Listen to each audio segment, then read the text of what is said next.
berjanji kepada Abraham, tetapi keturunan Abraham ini harus memelihara.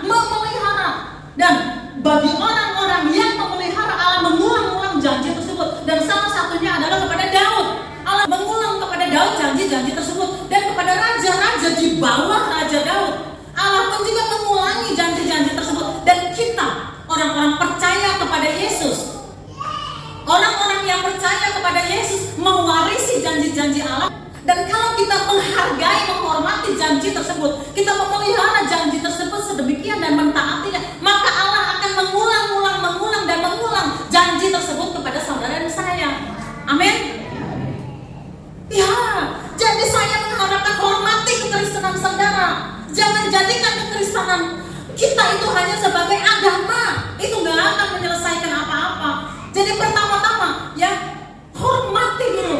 Kekristenan kita itu harus militan. Allah menghargai, Allah senang kepada orang-orang yang militan mempercayai Yesus.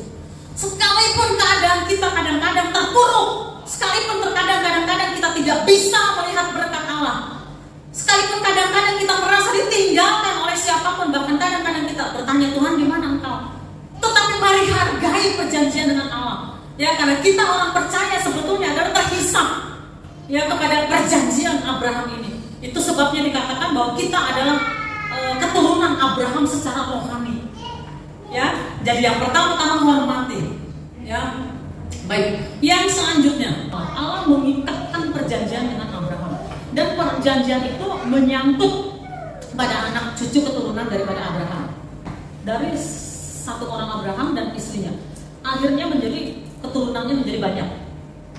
Lalu suatu ketika keturunan yang banyak ini menjadi budak di tanah Mesir, ya. Bangsa Israel menjadi budak di tanah Mesir. Keluaran 2 ayat 24. Allah mendengar mereka mengerang. Lalu ia mengingat kepada perjanjiannya dengan Abraham, Ishak dan Yakub. Lalu ia mengingat kepada perjanjiannya dengan Abraham, Ishak dan Allah mendengar mereka mengerang ya, tahu artinya mengerang ya, di dalam kesulitannya mereka berkeluh kesah kepada Allah.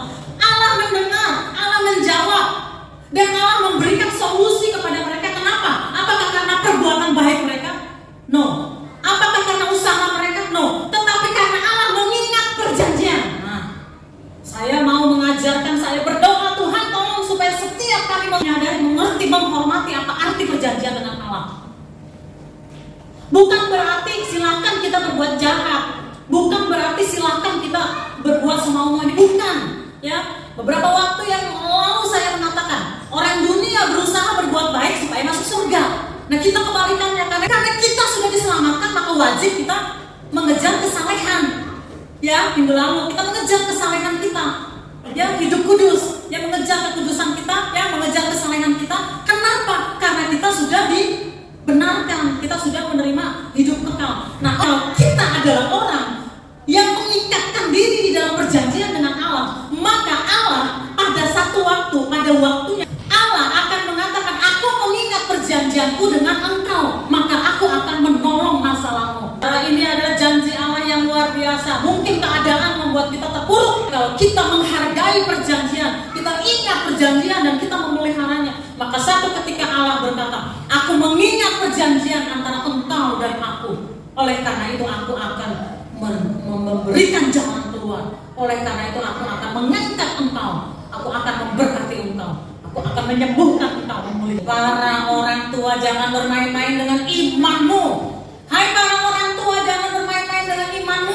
Ingat, orang tua yang tahu memelihara perjanjian dengan Allah, maka Allah juga akan mengingat perjanjian tersebut kepada anaknya.